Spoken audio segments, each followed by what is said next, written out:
কলকাতাতে তাজমহল না থাকলেও কলকাতাতে ভিক্টোরিয়া আছে।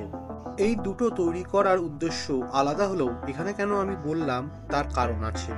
এর প্রধান কারণ হলো তাজমহল যে মার্বেল দিয়ে তৈরি, ভিক্টোরিয়াও ঠিক সেই মার্বেল দিয়েই তৈরি।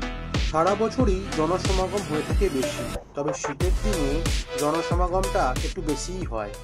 ভিক্টোরিয়া মেমোরিয়ালের মন্টেজ ব্লক বা ইনফরমেটিভ কোনো তথ্য জানতে চাইলে আমার ইউটিউব চ্যানেলে ভিক্টোরিয়া রিলেটেড একটা ভিডিও আছে, যেখানে আপনি সব ধরনের ইনফরমেশন পাবেন ভিক্টোরিয়া মেমোরিয়াল রিলেটেড।